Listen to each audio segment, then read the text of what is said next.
Hello everyone, I'm Dr. Sapna Dadwal. I'm working as a professor in the Department of Management at St. Andrews Institute of Technology and Management. This is lecture number 9 from Unit 3 of Fundamentals of Management. This subject is taught in ETC 6th semester. The topic I'm going to cover in this lecture are plant layout, ideal plant layout, factors affecting ideal plant layout. Then I'm going to discuss the definition of or meaning of work measurement, then objectives of work measurement, and essentials of work measurement. So I'm starting with the definition of plant or meaning of plant layout. Plant layout is the most effective physical arrangement either existing or in plans of industrial facilities. That is arrangement of machines, processing equipment, and service department to achieve greatest coordination of efficiency of 4 M's, that is men, material, machines and methods in a plant. Now ideal plant layout. An ideal plant layout is a plan which effectively utilizes all the facilities for the manufacturing of product involving a most efficient and economical arrangement of machines, material, personnel, storage space, and all supporting services within available floor space. The next topic is objectives of plant layout. The first objective is or advantages of plant layout. It streamlines flow of material through the plant. It minimizes the material handling. It facilitates manufacturing progress by maintaining balance in the process. It maintains flexibility of arrangement and the operation. It maintains the high turnover in the process inventory. It effectively utilizes men, equipment, and space of the shop floor. It increases employee morale. It minimizes the interruption or interference from machines. It reduces the hazards affecting the employees' safety and security. So these can be advantages and then be objectives of the plant layout. Like objective of the plant layout is to streamline flow of material, then minimize material handling, then facilitate manufacturing progress by maintaining balance in the process. Then next objective is to maintain flexibility of arrangement, then to maintain high turnover of in process inventory, effective utilization of man, equipment and space, to increase employee morale, to minimize interruption from machines, to reduce hazards affecting employees. Now, principles of plant layout. So while designing the plant layout, the following principles must be kept in view. The first is principle of minimum movement. Materials and labor should be moved over minimum distance, saving cost and time of transportation and material handling. Second is principle of space utilization. All available cubic space should be effectively utilized both horizontally and vertically. Then third is principle of flexibility. Layout should be flexible enough to be adaptable to changes required by expansion or technological development.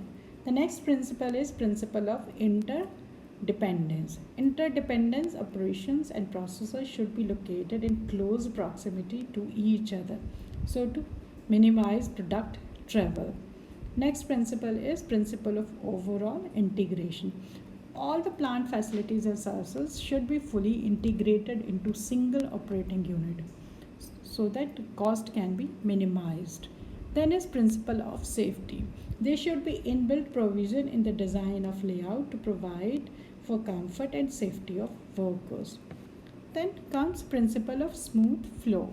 The layout should be so designed as to reduce work bottlenecks and facilitate uninterrupted flow of work throughout the plant. The next principle is principle of economy. The layout should aim at affecting economy in terms of investment in fixed asset. The next principle is principle of supervision. A good layout should facilitate effective supervision over workers. Then principle of satisfaction. A good layout should boost up employee morale by providing them with maximum work satisfaction. So these are the principles of plant locations. There are 10 principles of plant location. Now, next topic is factors affecting plant layout. First is policies of management. It is important to keep in mind various managerial policies and plans before deciding plant layout. Various managerial policies relate to future volume of production and expansion, size of plant, integration of production processes, facilities to employees, sales and marketing policies, and purchasing policies, etc. So these policies and plans have positive impact on deciding plant layout. Second is plant location. Location of plant greatly influences the layout of the plant.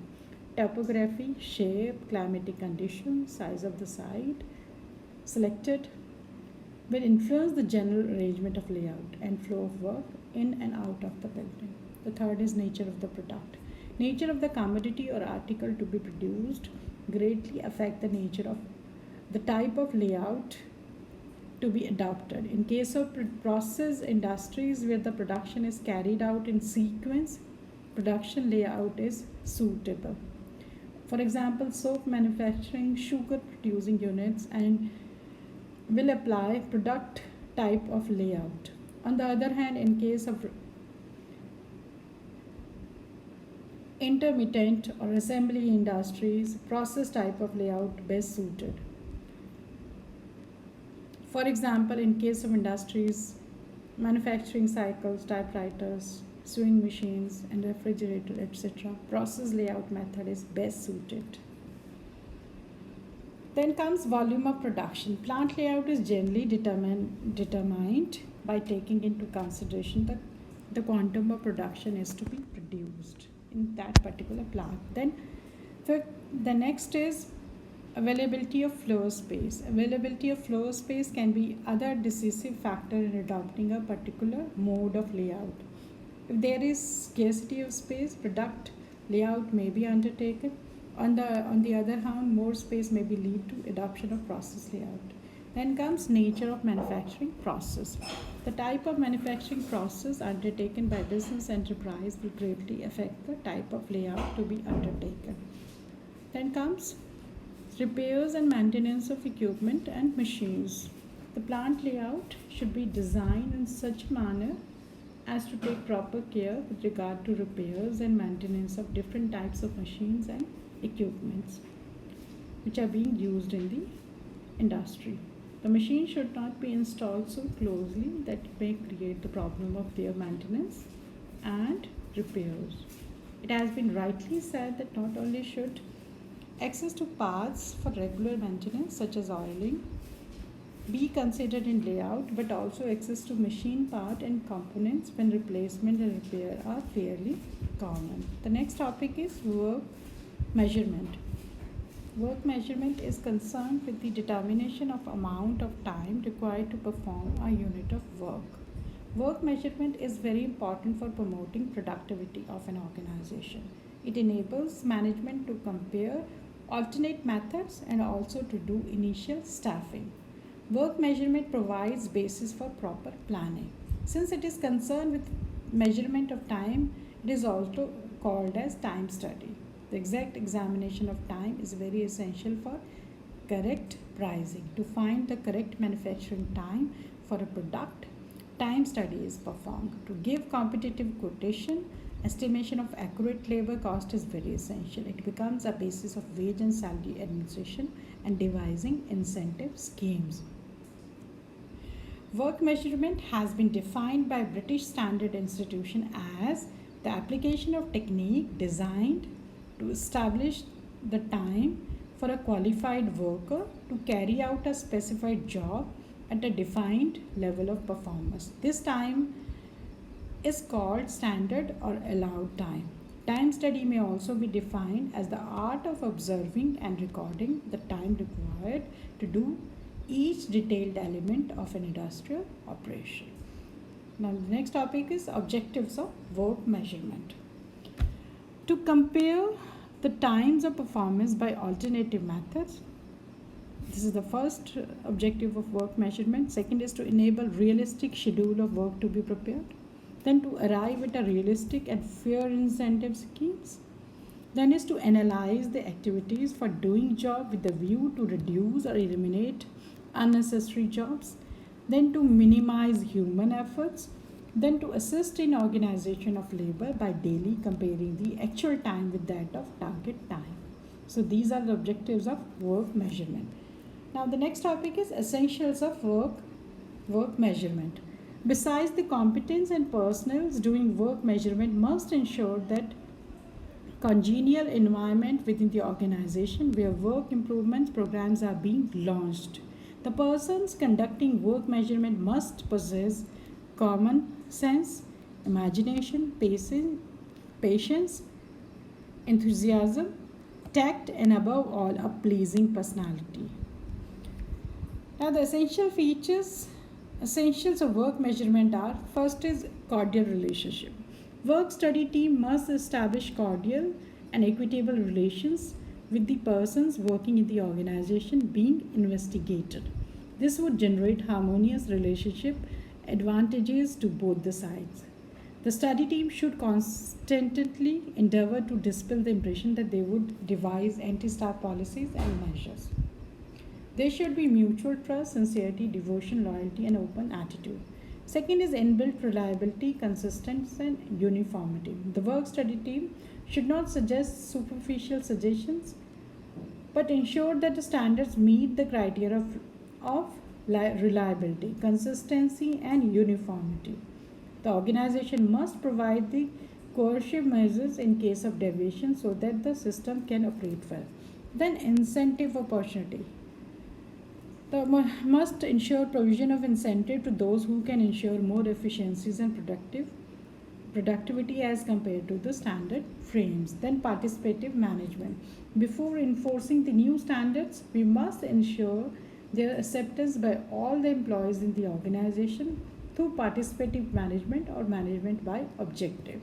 Then comes cost benefit analysis. A huge cost is incurred in carrying out work measurement programs and ultimately maintaining such programs. As a result of such an investment, there should be certain benefits and saving over a period of time. Then careful selection of work measurement team. A success of measures of work measurement program depends to a great extent upon right skills, attitude, or personal associated with the team.